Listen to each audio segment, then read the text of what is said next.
through the wilderness. It led them out of Egypt through the wilderness and up to within sight of the promised land. But God did not utilize Moses to lead them across the Jordan and into the promised land. That responsibility was reserved for Joshua, one whom God had used through a period of time to assist Moses.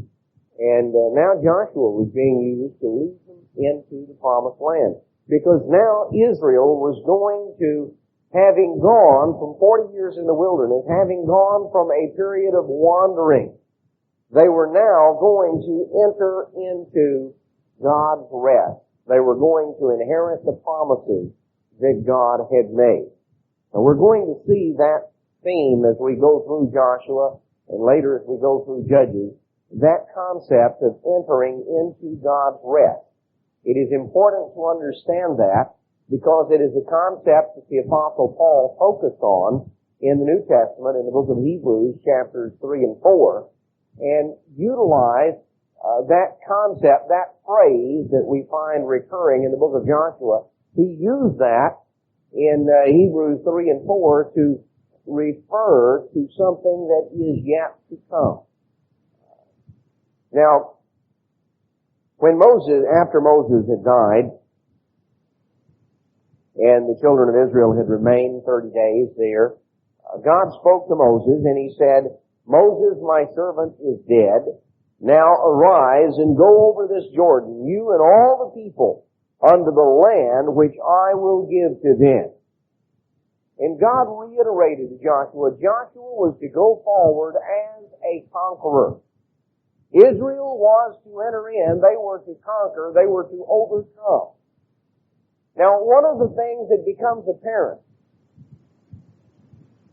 the covenant had been renewed in the book of Deuteronomy, and there was an emphasis on the terms of the covenant, the blessings and the curses.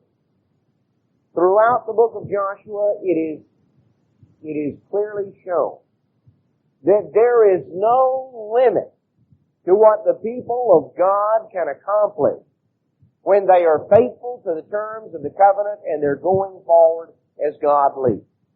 There are no limits to what can be accomplished by God through His people when they're faithful to Him and they're following where He leads. And yet it becomes also apparent as we go through that things grind to a halt and go backwards when compromise with sin begins to enter the picture. There are a number of parallels that we can even draw in our time and in the history of the work in our day that apply right here.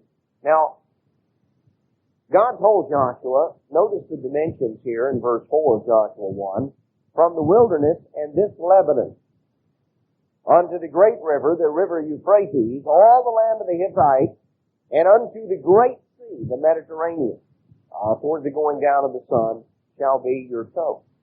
So, Euphrates on the west, or on the east, the Mediterranean on the west, Lebanon up, the area of Mount Lebanon up in the north. God told him, He says, "There will not be any man able to stand before you all the days of your life. As I was with Moses, so will I be with you. I will not leave you nor forsake you. Be strong and of a good courage." Now God motivated Joshua and stirred him up.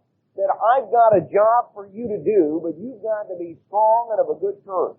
You've got to go forward in faith and confidence." And that, brethren, is the key to our being able to do what God has called us to do. We have to move forward in faith and confidence. Those are great keys. What stood in Israel's way of having gone forward 40 years earlier? Fearfulness.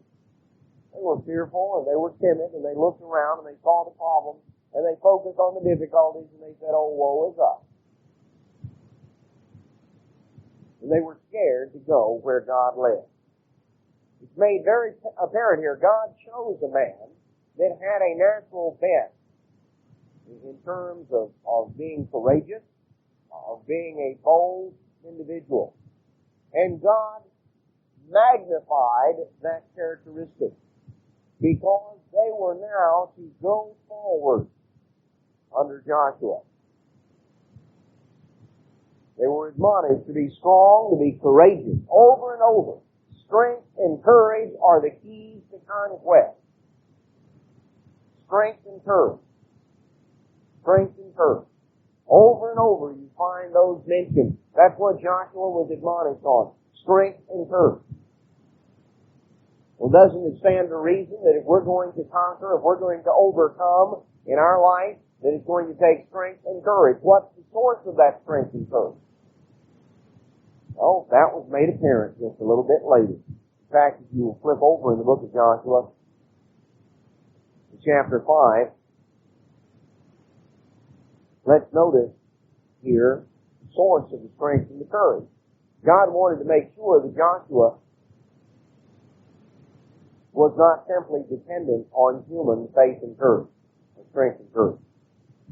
And right after they crossed the Jordan River, this is right here at the time of around Passover time, in verse 13, it came to pass when Joshua was by Jericho that he lifted up his eyes and he looked. And behold, there stood a man over against him with his sword drawn in his hand. And Joshua went unto him and he said, Are you for us or for our adversary? So Joshua saw this individual and he began striding over there and saying, Whose side are you on? And then this individual said, No, but as captain of the host of the eternal, I am now come.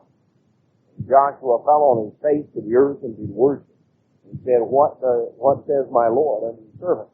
Now, who was this? Well, it's very apparent who it was. Before whom would Joshua had fallen on his face before the earth, Joshua had fallen on his face on the earth and began to worship.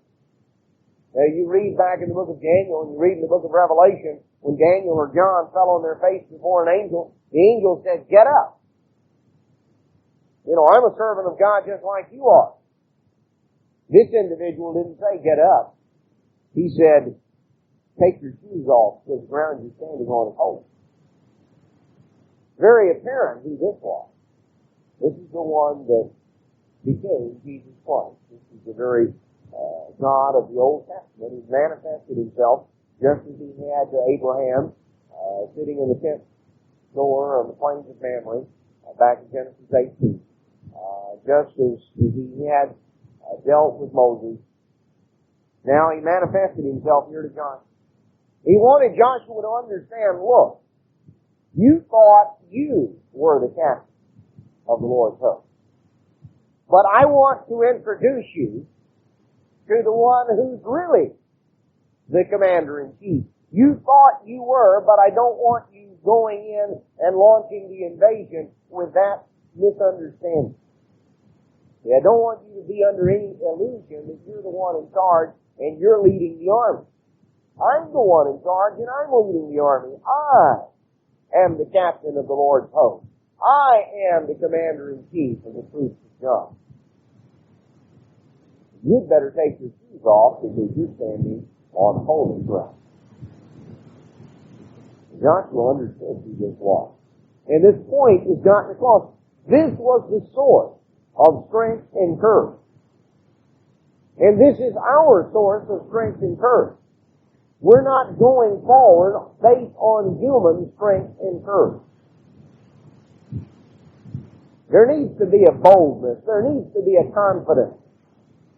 But that confidence and that boldness is not simply based on human endeavor and based on human opinion. It is based on the fact that we are walking with God. That God is leading and we are following. If you're walking with God, you don't ever have to walk alone. If you're walking with God, you will never walk alone. Because you'll be walking with Him. But when you strike off on your own, then you may very well find yourself very alone. Well, in Joshua 1, we find the admonition that it's time to get up and to cross the Jordan. Now, at this time, Joshua told in verse 12, the Reubenites, the Gadites, and the half-tribe of Manasseh, reminding them that verse 13, latter part, the Lord your God has given you rest. You see, they had already received their inheritance. And he said, God has given you rest. And He's given you this land. Now, your wives and your little ones and your cattle shall remain in the land which Moses gave you. But you're to pass before your brethren, armed, all the mighty men of valor, and help them until the Lord have given your brethren rest, as He's given unto you. So again, notice that entering into the inheritance is called entering into rest.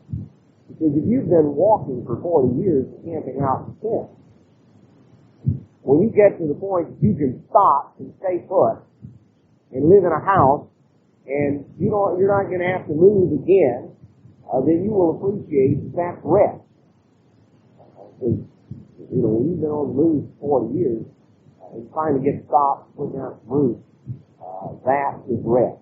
And that is a type of what we're talking about in terms of entering into the kingdom. Because right now, our present state is temporary, it's transitory. We're going through the wilderness, as it were, and looking to the time of ultimately entering into God's rest.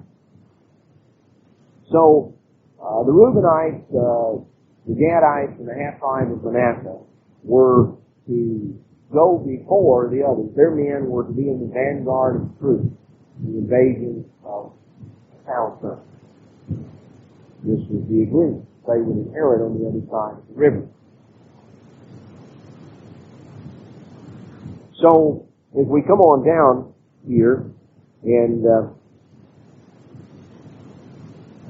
chapter 2, Joshua sent 2 spies.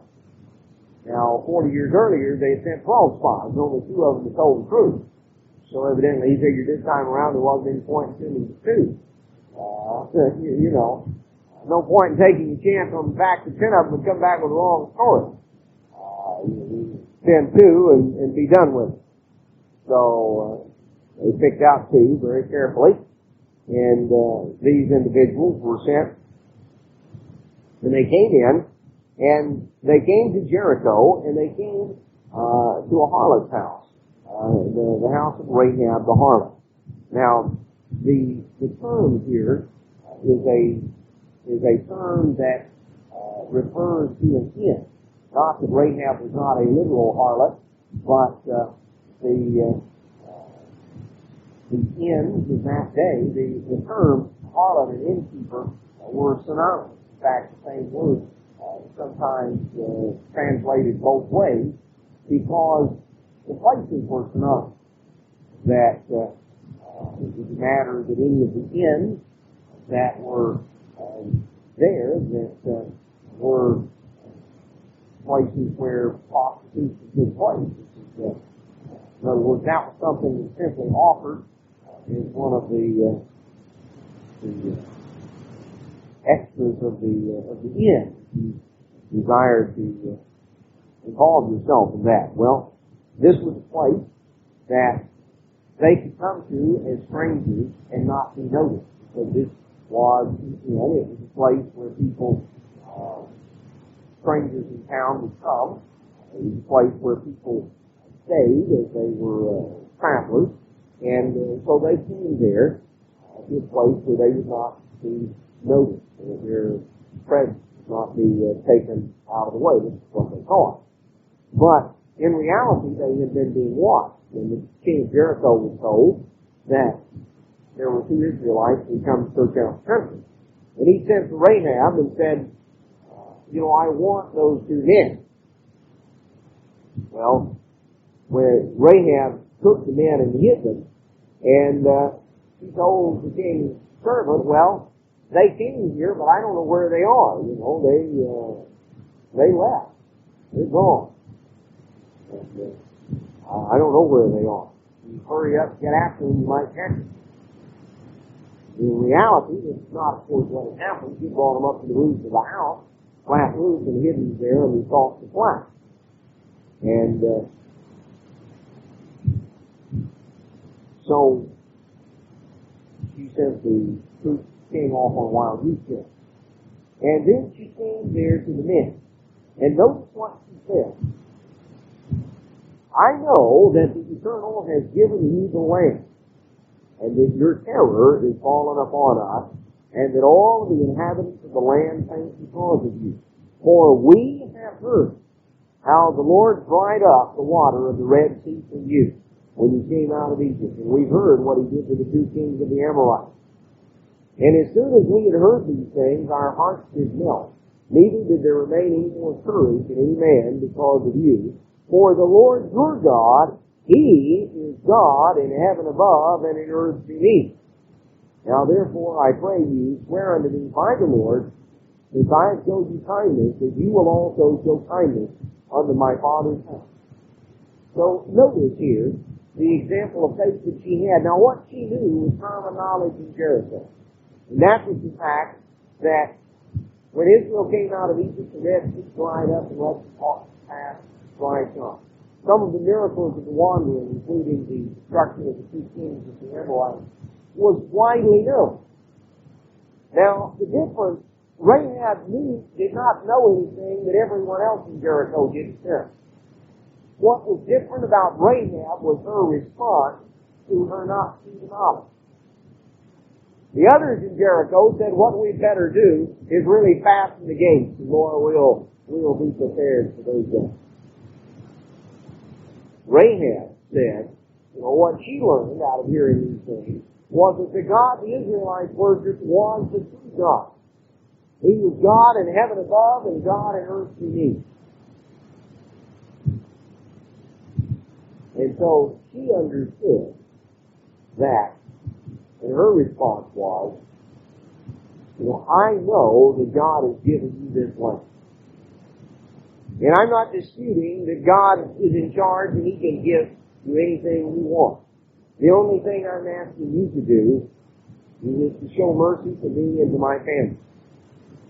And when you come in and take this, because I know you will, I know that God, the God whom you serve is the true God, and I know he's giving it. You come in and take it, spare my life. Well,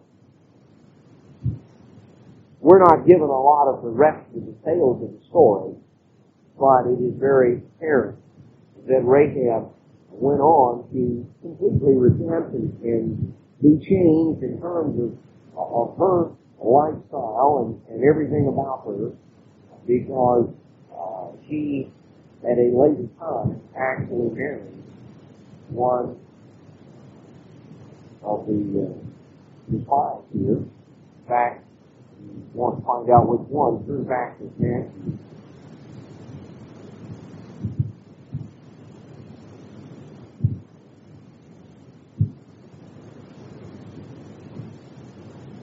In Matthew chapter 1,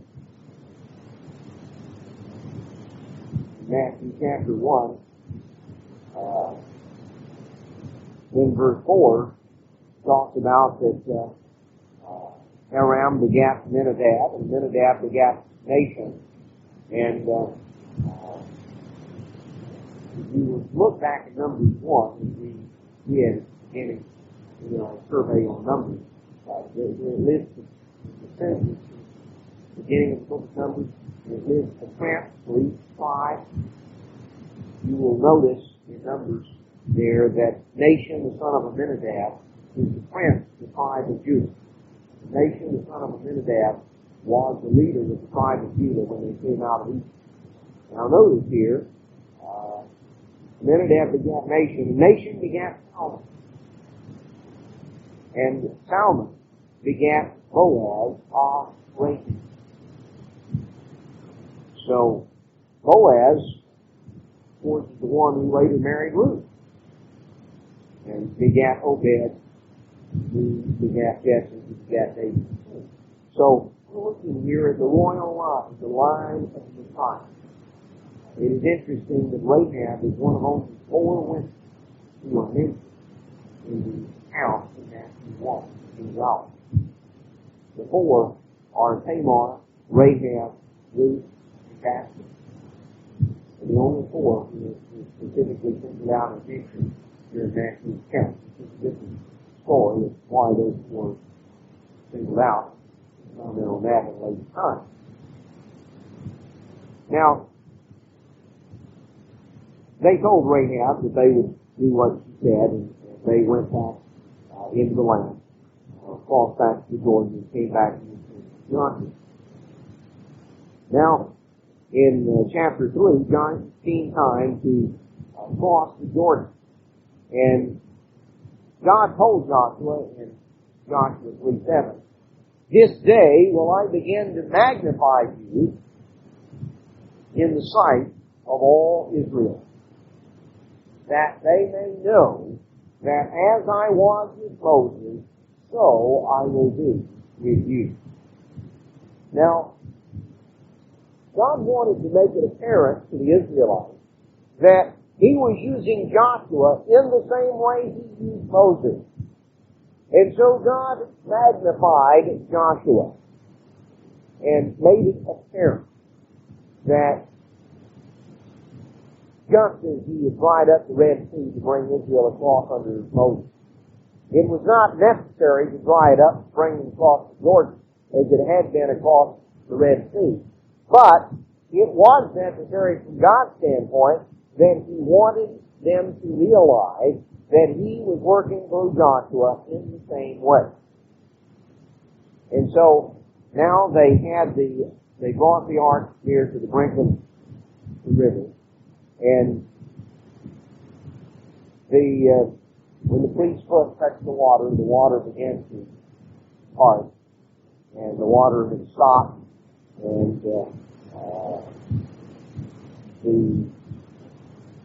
whole area there came to be a dry spot here across the river, and the priest walked out there in this spot of the river, and the whole area became dry, and they the Israelites crossed the river.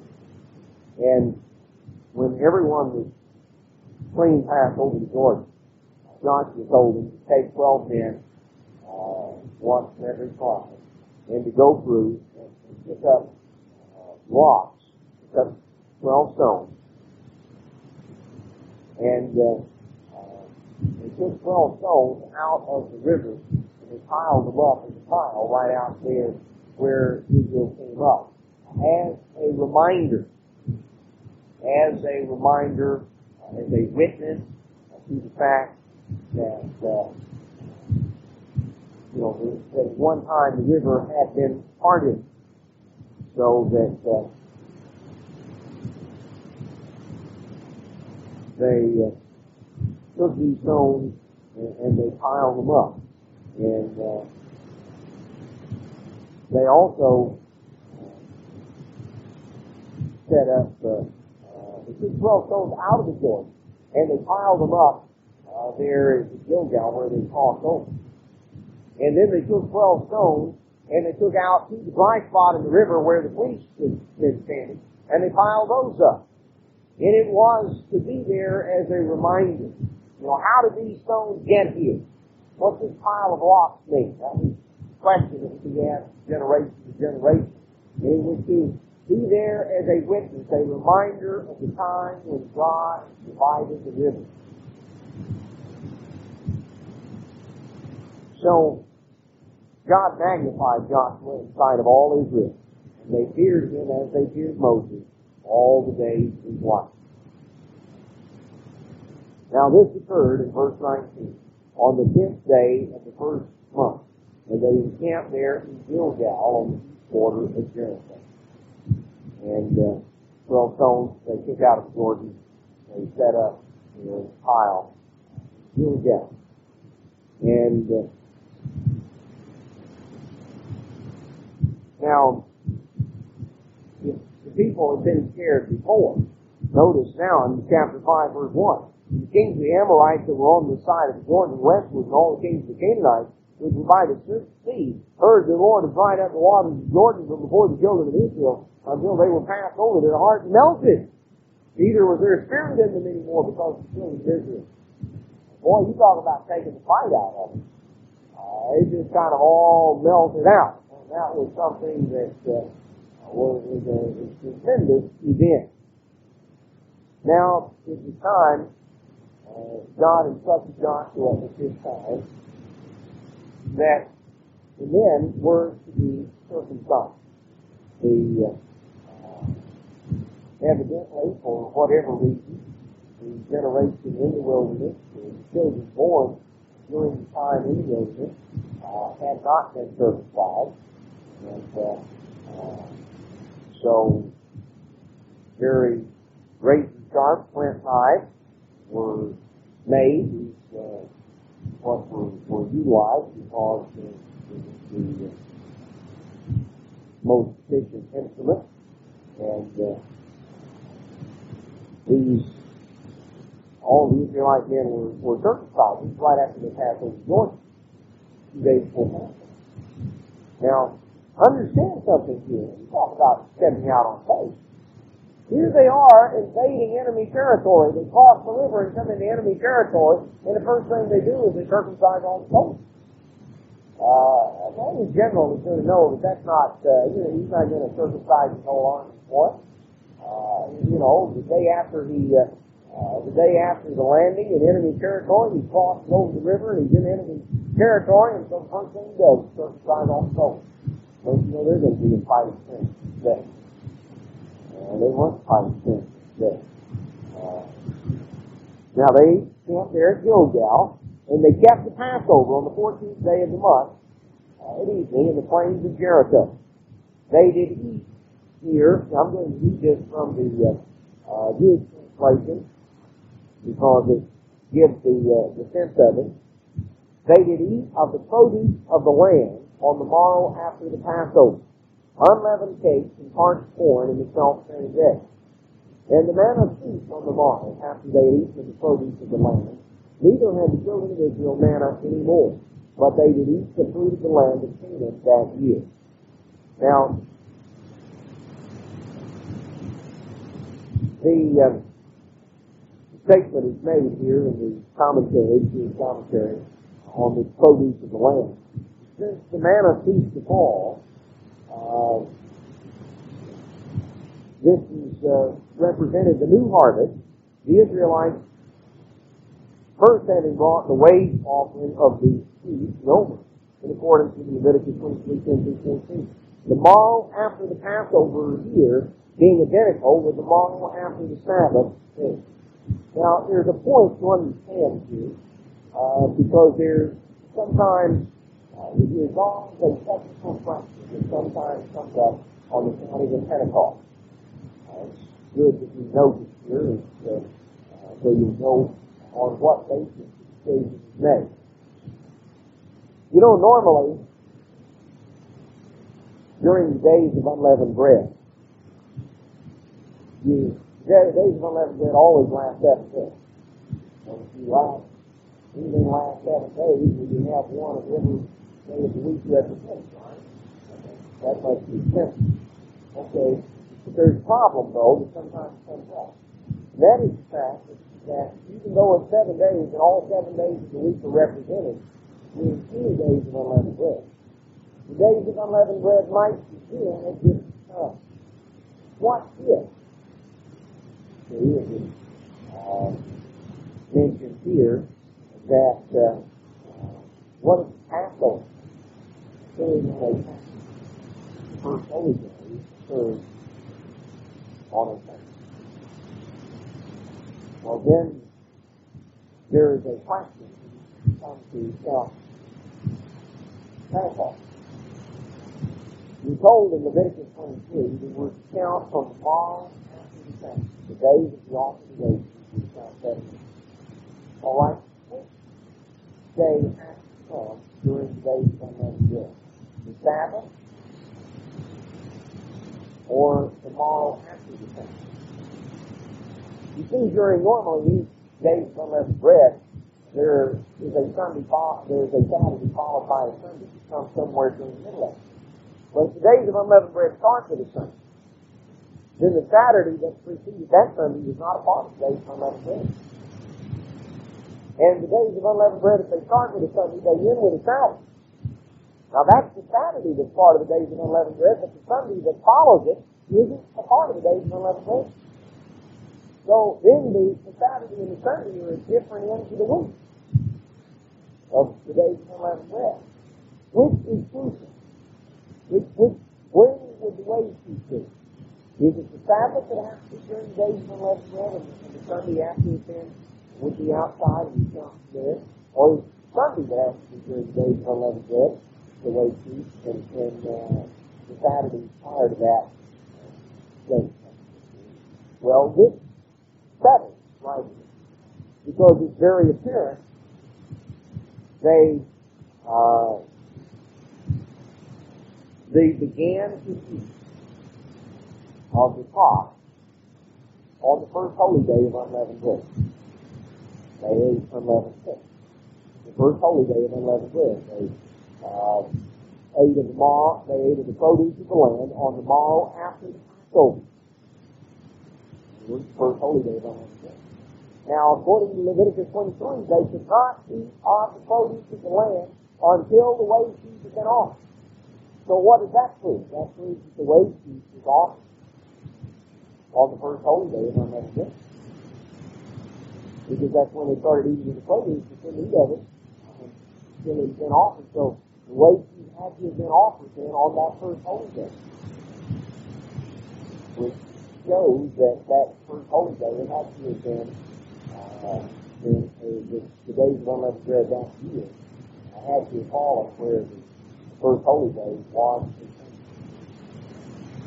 So when the first holy day falls on a Sunday, that Sunday is the wage. And if you start counting Pentecost at the beginning of the week rather than on the window. It's a point that is important to recognize because clarifies a technical point. Many of us probably are not even aware that there's a question on it, but we know where the answer comes from. And the question never arises. And frankly, this is really the only place those who exclusively preach. It surmises from other things, but this is what exclusively preaches. All right. Now Jericho was immediately shut up because of the children of Israel. Now, they began to encompass Jericho. They did so during the 7 days of unleavened bread. Jericho was surrounded. They walked around it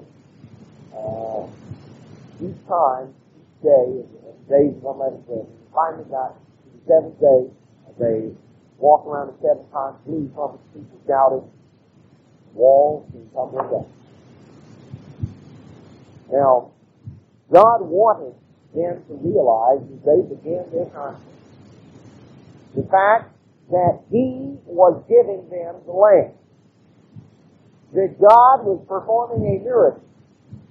Jericho was the capital of the Canaanite Confederation, the great city of the Canaanites.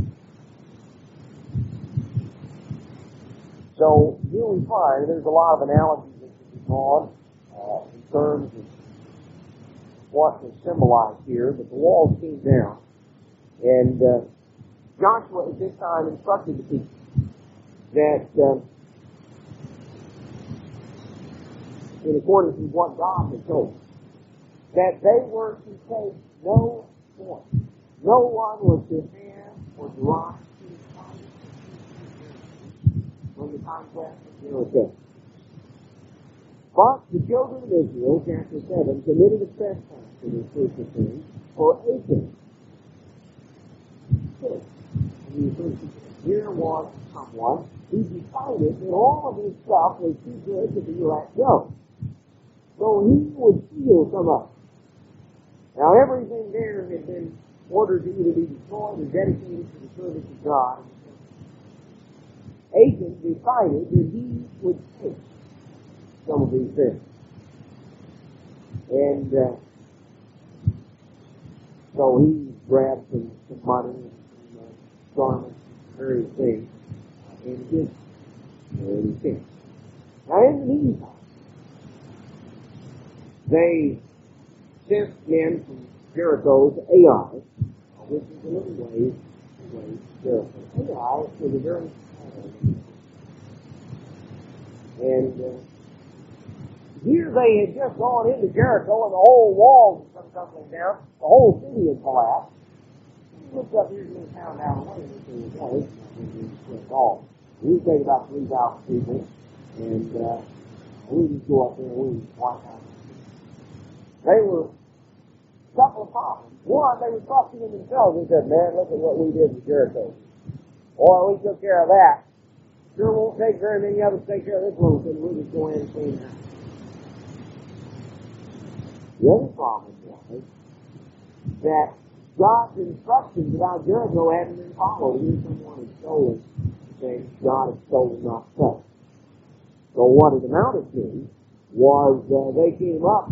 Yeah, here they are, a little tiny town. I mean, it's like you just invaded and captured Baton Rouge, and now you decide, all right, it's on the Perryville.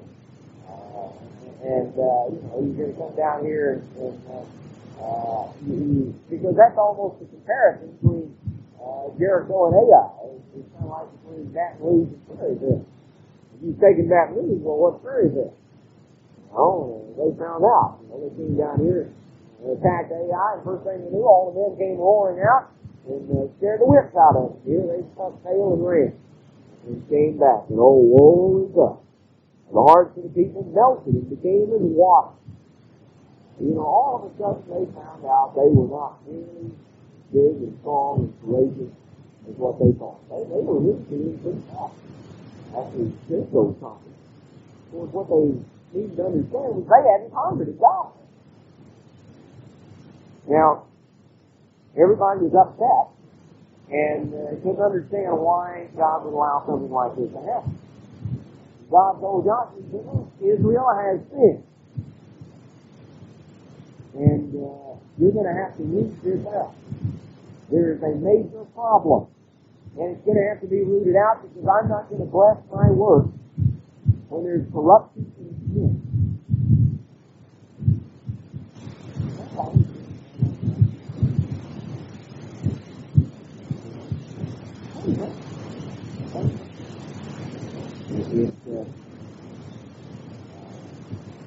It is a reason why you will find, if you look back, if you have memory, that all of our great leaders followed of those years always ended up coming down to the top, or maybe a little bit back to the top. You want to understand why this is not there. Because the people of God will go forward and conquer as long as they are faithful to the covenant and they follow where God leads. And when unfaithfulness to the covenant comes in, and sin and corruption is tolerated in their midst, God is going to remove His blessing. The contest is not in unfaithfulness. Simple as that. So they began to cast lots. Finally, they came out and fact that Achan had done this. This individual was taken out. No, all was involved with it. Because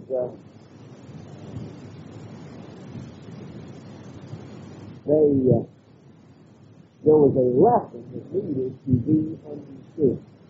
Now, God sent him down to Ai, and Ai was taken his birth here without any problem.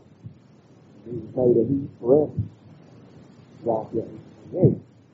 Now, in chapter 9, there's another lesson to be learned, because a little while later, there came the inhabitants of Gibeon, heard what Joshua had done to Jericho and to Ai, chapter 9, verse 1. And they decided that, look, these guys are going to come in and conquer everything, and we don't want them to destroy us. So they put together some things that look like they had come from a long, long way. And he sent some men, and they loaded up these two donkeys, and they had old worn out wineskins and old shoes and old garments. Everything's all dry and moldy. Boy, they look like they had been on the road for months. And they came dragging in. And they said, we're from a long ways away. I mean, a long ways away. We've come a long ways, and we want to make a deal with you. We don't want you to mess it up. I know we're a long ways away, but, we don't know. Maybe you're going that far. But we want to make a deal with you. You won't destroy us. And so the deal was struck. Nobody had asked God about it. Nobody had really consulted with God. They just kind of took it into their own hands. They made the decision to seem right unto them. Well, it wasn't long. Joshua made peace with them, made a league with them to let them live. The princes of the congregation swore unto them. Verse 15 says to 9. And so, anyway, within a short time, the children of Israel journeyed, and he stopped 3 days. They came to Gideon. They found, you guys aren't from a long ways away. You're from just over there. But they had made a deal. God held them to that thing. God held them to that thing. And, the matter is that they've given their word, and even though they had done so without having checked facts, and without having consulted God, they had given their word. They had been consumption on it because they could have gone and consulted God. They could have not taken the decision in their own hands and prayed about it and consulted God through the Urim and the Thummim, which the high priest was able to do. He was done to God. There were not people who to do. Well, in the aftermath of the thing, the Gibeonites, of course, told themselves. So the decision was made that yes, the Gibeonites would live, but they would be hewers of wood and goers of water under the congregation. And they were to be bondsmen in the house of God. They became servants of the Lord. And in reality, this is they remained servants for on down until the time of Babylon.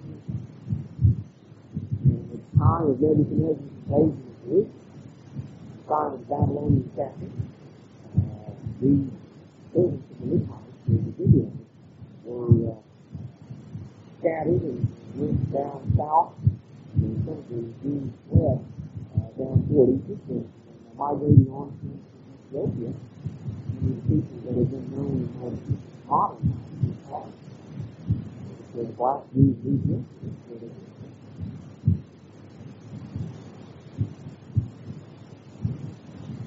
So, if we come on down to chapter 10, Adonizedek, who is the king of Jerusalem. Now, let's look at his name a little bit.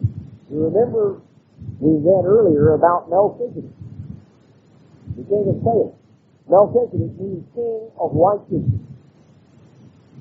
The very meaning of the name. And that, of course, is a title that applied to Jesus Christ. It's made plain in Hebrews that he is really was. Without beginning of days or end of life, he abides and preaches continually. He's made like unto the Son of God. He's the one that was greater than Abraham. Well, Salem had been the place where his headquarters had been at that particular time. But at some point in the past, that had been abandoned, and that was no longer, that phase of the work was no longer operational. The Canaanites had moved into the area of Salem or Jerusalem, and their king had taken the title Adonai, which meant Lord of Light. He put himself just kind of one step down from Melchizedek. He took kind of an adaptation to the same title, you see. So he considered himself a rather successful sort, and he was going to put together an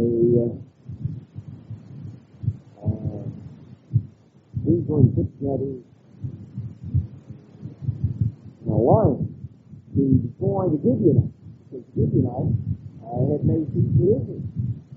And he was going to make an alliance, and he was going to destroy the Gibeonites and attack Israel. Well, the Gibeonites sent word to Joshua and said, look, you got to come rescue us because everybody else is getting it.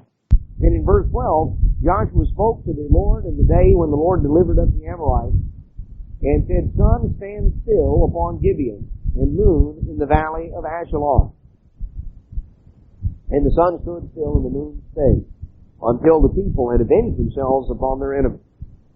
It's not this written in the book of Jasher. Now, the book of Jasher was a secular historical book that was known at that time. It was known in ancient times. It was not a part of the Bible, never intended to be. It was simply a book, a secular historical book that was widely known in ancient times.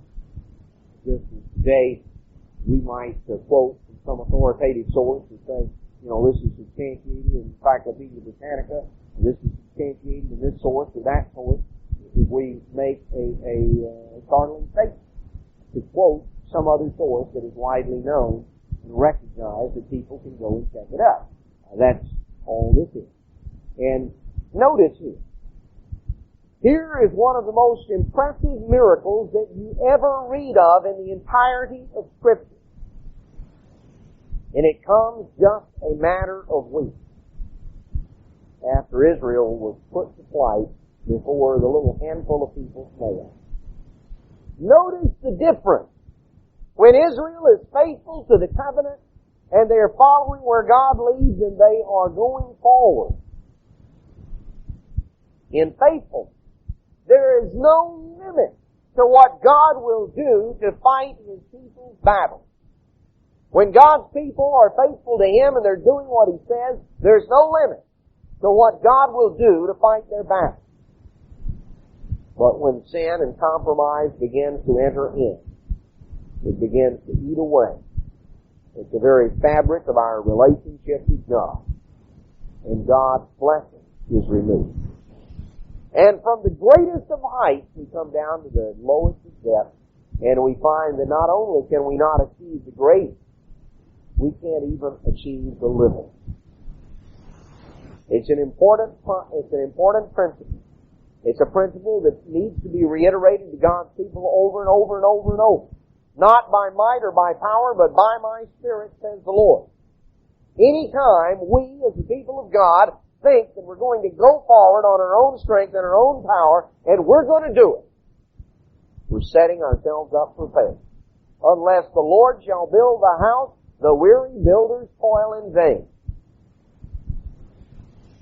If we're faithful to God and we're following where God leads and we're being faithful to the covenant that God has made, there is absolutely no limit to what God will do to fight our battles for us.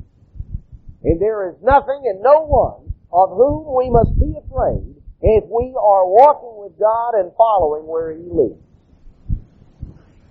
But if we're not following where He leads, then we're going to find that shame and confusion is going to cover our face. So notice here in verse 25 of Joshua 10, Joshua said unto them, Fear not, nor be dismayed, be strong and of good courage, for thus shall the Eternal do to all your enemies against whom you fight.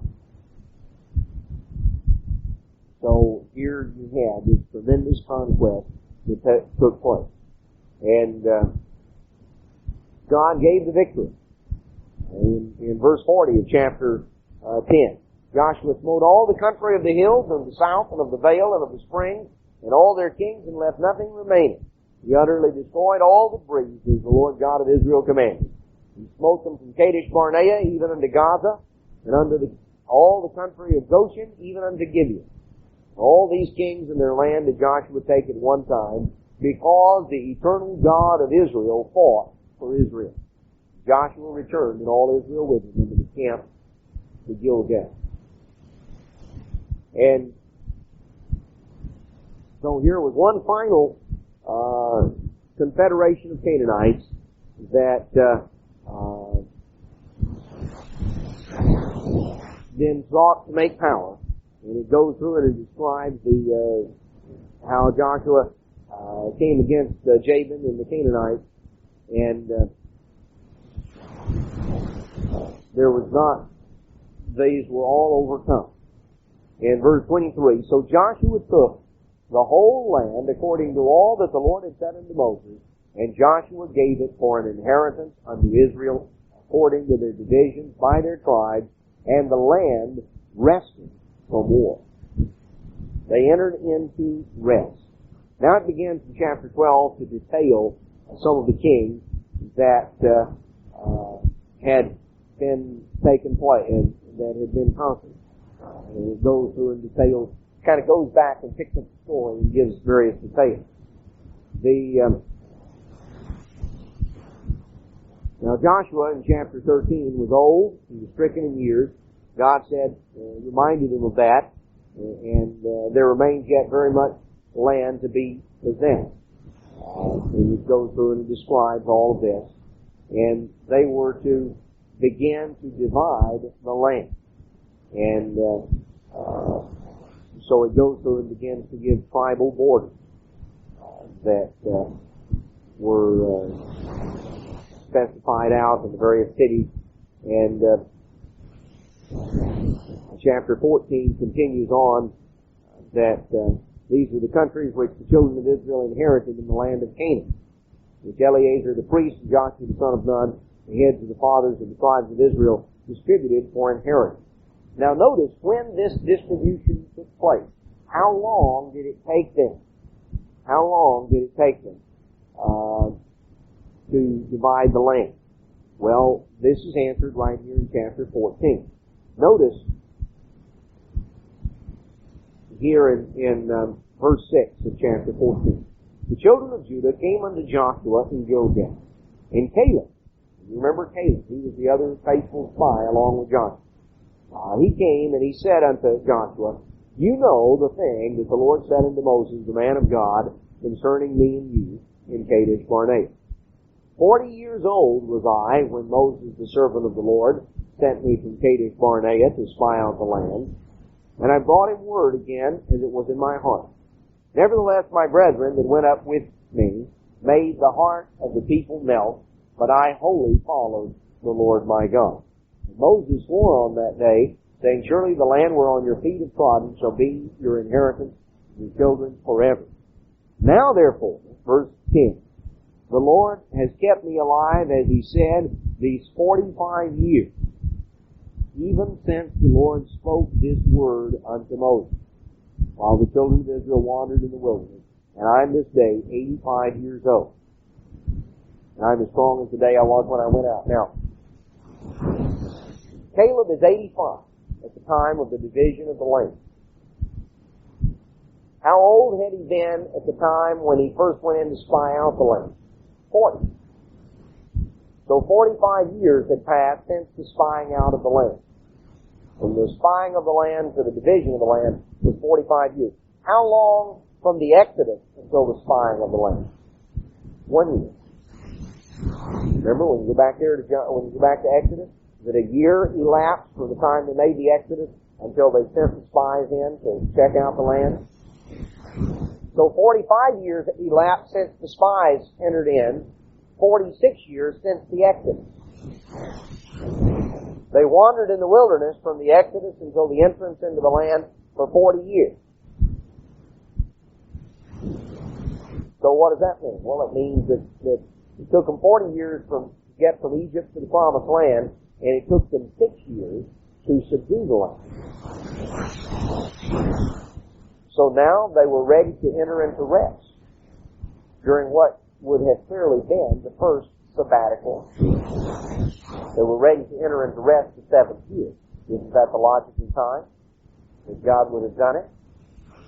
They would have worked hard for 6 years to conquer the land. If they're going to enter into rest, well, this was a time. We, right now, notice the parallel. We struggle, all of mankind basically struggles for 6,000 years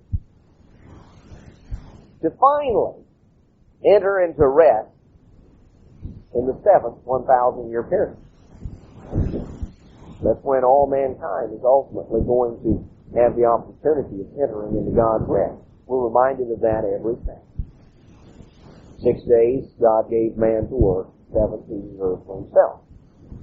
Well, in ancient Israel, He told them that they were to work the land 6 years, and every 7th year they were to let His life out.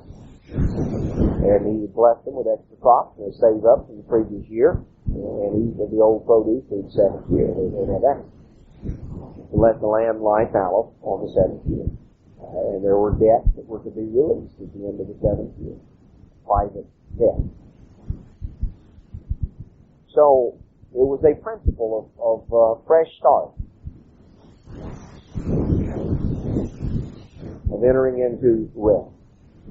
Here they spent 6 years subduing the land, and the 7th year they were prepared, at the beginning of the 7th year, they were prepared to enter into God's rest, to finally be able to settle down. And notice that's what we're told in the end of chapter 15, in the end of chapter 14, verse 15. And the land had rest from war. So that things entered into rest. Here was finally a period of rest. Begins in chapter 15 to go through and describe the borders of Judah and the things that went on in chapter 16, 17. It begins to describe here the various portions of the inheritance. I'm not going to go through every bit of it, but these descriptions are important because this is the basis by which we may construct a map of the promised land and understand which tribe was where.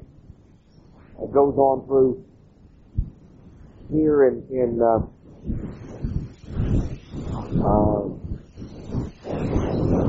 chapter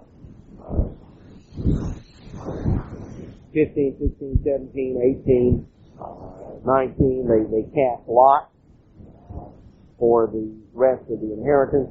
On through chapter 21, the cities of the Levites were portioned out. And verse 43 of chapter 21, the Lord gave unto Israel all the land which He swore to give unto their fathers, and they possessed it and dwelt therein. And the Lord gave them rest round about, according to all that He swore unto their fathers. Now, over and over and over, we kept reading about rest. Now, do you understand the scripture that is written back in Hebrews 4 when Paul said, he's talking about entering into God's rest and entering into God's rest, and then he goes through and he quotes from the Psalms about if they will enter into my rest, and then he says, now, if Joshua had given them rest, then would not God have spoken afterward, at the time of King David, 500 years later, then He would not have spoken afterward of entering into God's rest. If Joshua had given them rest. So what Paul is saying is, look, the people who were reading Hebrews were very familiar with Joshua, and they knew that throughout Joshua it talks about entering into God's rest. The point Paul was making is, look, the rest that Joshua gave them was not the ultimate fulfillment of God's promise. Because if it had been, then you wouldn't have found 400 years later David still writing about looking forward to entering into God's rest as though it was something yet future. See, Paul makes the point in Hebrews 4 that the rest that Joshua gave them was simply a type of something yet to come. It was not the ultimate fulfillment. Because it was a rest that was disruptive. And we will find that throughout the book of Judges, that they were continually put with anything but rest. And finally were totally uprooted and sent forth as wanderers. So it was not the ultimate rest. Well, now, you see, at this time, after these 6 years, Joshua calls Reuben and Gad and the half-tribe of Manasseh and told them they could go back home because they had finished the conquest of the land. Now, there is an interesting statement here in Joshua chapter 22, verse 11. And the children of Israel heard say, they heard a rumor. I think it's good that we note Joshua 22 and understand the kinds of things that can happen when you simply listen to rumors. They heard a rumor and they jumped to a conclusion. They heard a rumor and they heard say that the children of Reuben and Gad and Manasseh built an altar over against the land of Canaan. And they became indignant. They said, these guys haven't even gotten back home yet and they're already beginning to build an idol's altar. They immediately jumped to the conclusion that they were building an altar, and here they were going to go strike out and do their own thing. And they got a great army together and said, we're going to go down there and we're going to smite these miserable sinners. Man, we're going to make an example out of them. And they got down there, and they said, all right, what is this that you've done? Boy, we're gonna slay you. And Reuben and Gad and half tribe of Manasseh said, look, we haven't done anything. We have not built an altar. Verse 23 of chapter 22, we have not built an altar to turn from following the Lord or to offer offerings on. We rather have simply put up a memorial. We didn't build an altar to offer sacrifices on or to serve other gods. We built a memorial that in time to come and in generations to come, our children and your children would be able to look at it and nobody would say, well, hey, what do you have to do with us? You're on the other side of the river. You're no connection with us. We put this memorial here as a reminder of the fact that we're all the same people. And that we were involved in helping you conquer the land, and that we're all in this thing together. Now here there was almost a bloodbath because of someone jumping to conclusions. Understand that this is what judging is all about. And the Scripture says don't judge. What does that mean? That means don't assign motive. You know, if you see someone do something and you say they did it, that's not judging. That's simply a statement of fact. If you start saying why they did it, then you did it. When you assign a motive, because at that point you're claiming to look into their heart and know what they were thinking. You can look in their action and see what they're doing, but you can't look at their heart and know what they're thinking. Now here the Israelites, the bulk of them went off half-cocked. And they heard a rumor and they jumped to a conclusion. Of course, none of us have ever done that. Right? You ever heard a rumor and jumped to a conclusion? Well, there's a lesson here. And it's one that we do well to give thought to. Before you jump to a conclusion, first get all the facts. So, in chapter 23, it came to pass a long time after the Lord had given rest unto Israel from all their enemies round about. Again, that's Satan. That Joshua waxed old and stricken in years, and he called for Israel and their elders.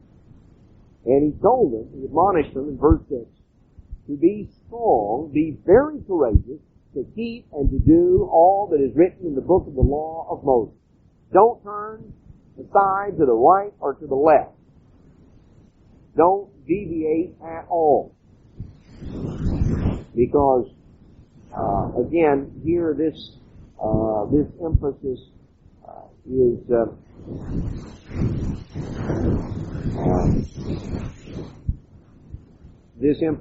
given. And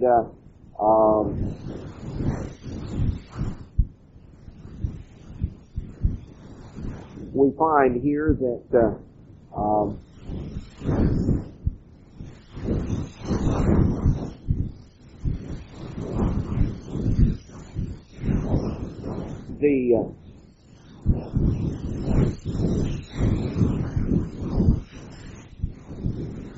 as God gave inspiration here to Joshua, as he began to review all of these things at the end of his life, to remind us of these things, and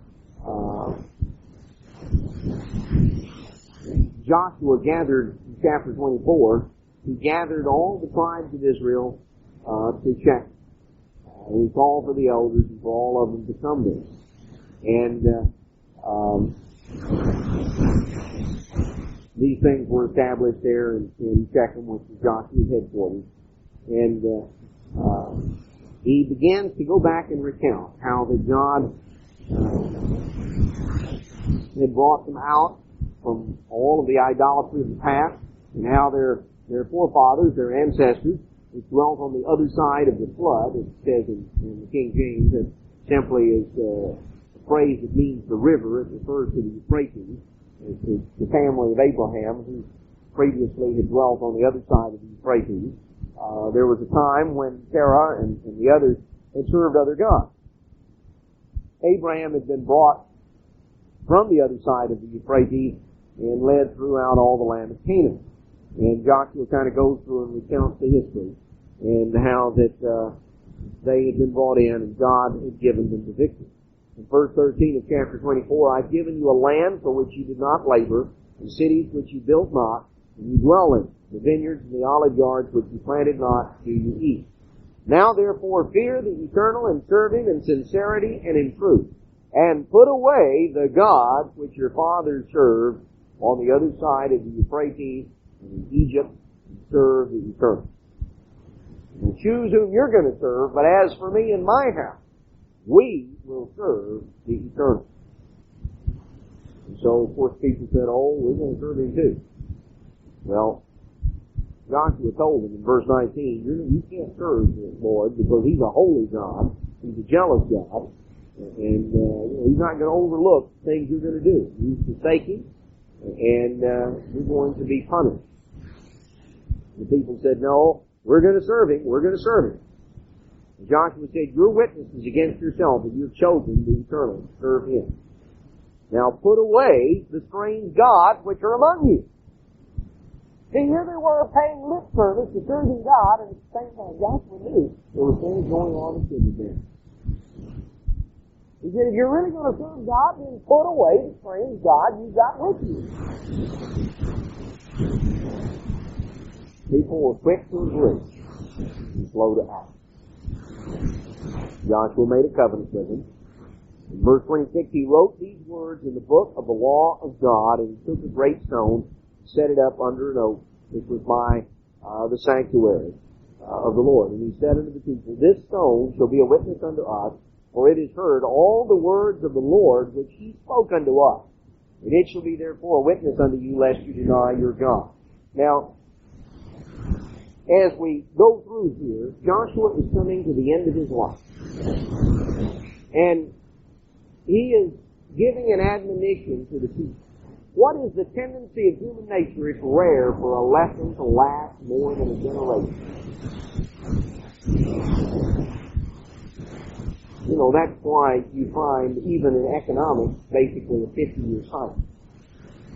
And that can be tracked out over a lengthy period of time, the 50-year cycle in economics. Because what happens is, you see, in about that length of time, one generation has, a generation has arisen that has completely forgotten the lessons that their grandparents learned. And has gotten to the point that they think they're smart enough that they just repeat the same thing. They know the same type of mistake. That lessons that are learned, basically nothing, no lesson that ever lasts among human beings for longer than about 50 years. That's kind of the outside. Because that gives enough time for a generation to arise that has no first-hand memory. A generation, let's say, to be in charge, to be in control, that has no first-hand memory. You see, even economically, take, for instance, the Depression. We're getting to the point now where the generation of leadership in the country is a generation that has no living memory of that period. Even the matter of a few years ago, you see, you still had people whose childhood and whose early memories were shaped by that. And they had vivid memories of experiences their parents went through. For the generation that is now taking control, they have no living memory of those events. So when you get back over a period of about 50 years, what you're looking at is a generation in leadership that has no personal memory of events that happened 50 years or earlier. That's why that's about the outside limits that people tend that a lesson tends to last among people. And we see it. And many times lessons last less than that. But that's kind of an outside lesson, and that's why you see that 50-year cycle. Joshua is warning. You know, what are we going to find a few pages later in the book of Judges? We're going to find that Israel served God. All the days of Joshua and the elders that outlived Joshua. They didn't last till the water got hot. They served as long as Joshua was there and his contemporaries. As long as Joshua and those that shared leadership with him retained control, then they kind of kept things on the straight and narrow. But by the time they had all passed from the scene, within a few years after Joshua's death, good luck. People departed from God. Well, Joshua joined them here in this covenant. He wrote these words in the book of the law of God. Now, what book is this? Well, the book of Joshua. You know, where did he write these words? Well, he wrote them right here. Commentaries go to great lengths trying to figure out what this was that Joshua was writing. Well, they scratched their heads. Well, where did he write these words? He wrote them in the book of Joshua. And that was part of the law of God. You know, it's in the Bible. And Joshua wrote the book of Joshua. Well, what could be so hard to figure out about that? You know, you didn't need a PhD and a PhD and to be able to speak 15 languages in order to figure out that. And then they took this stone. Now this stone, it's interesting the statement that he made, because he picks here this particular stone, and he says this stone is a witness because it has been present to hear all of the words of God. Now, if it had been present to hear all of the words of God, in a figurative sense that he heard it, not that it had ears, but it was present and it was something they recognized. Obviously, this had been a stone then they had taken with them through the wilderness. And it was there at there at the tabernacle, there at the area of the head of Joshua's headquarters. And this is something they had taken with them through the wilderness.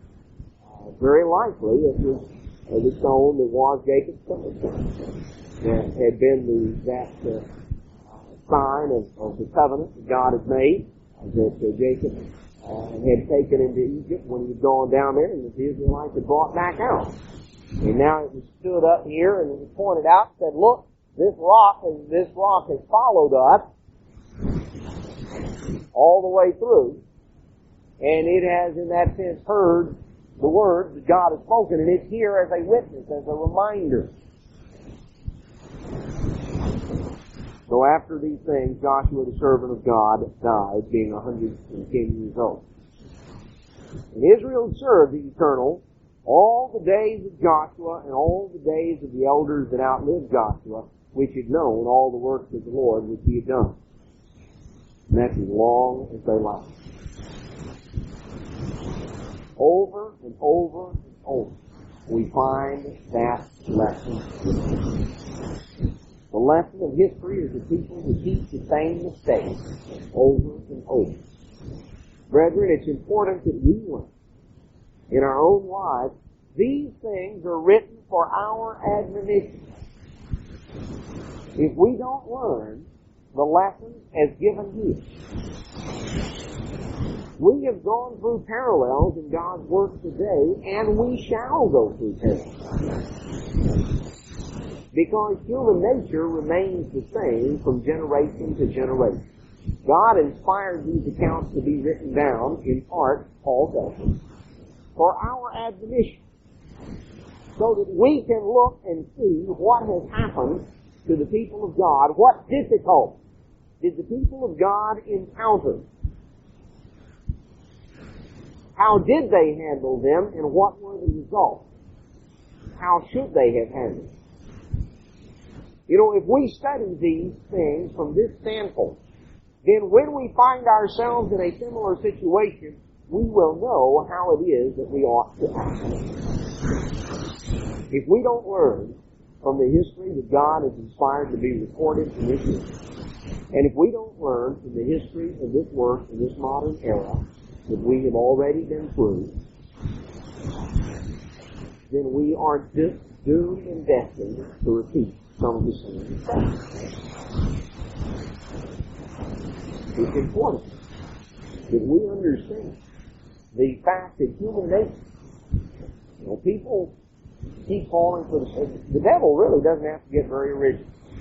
He just kind of comes up with the same old thing every generation, thinks it's discovered something new.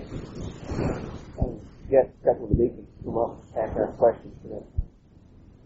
Every generation thinks it's discovered something new.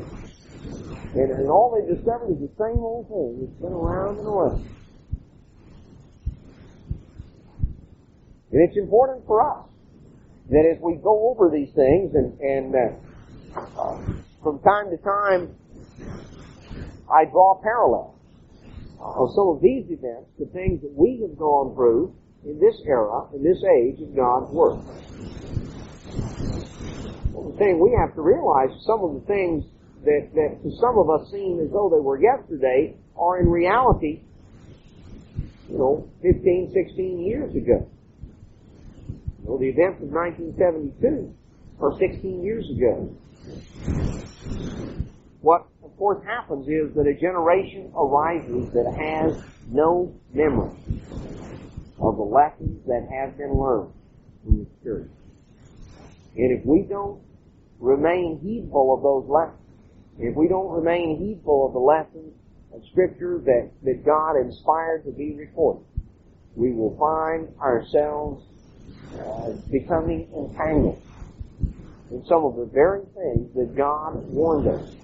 As we go through Joshua, the book of Joshua, we find there is no limit to what God's people can accomplish if they're faithful to God and they're following Him and they're going forward as He leads. There's no limit.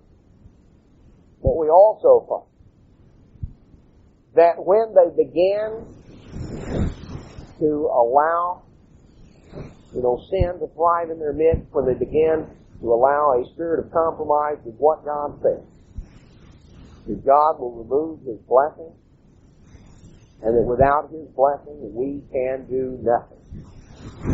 And it's crucial that we understand that our conquest, our victory, is not going to come through our own strength, through our own power, through our own endeavor.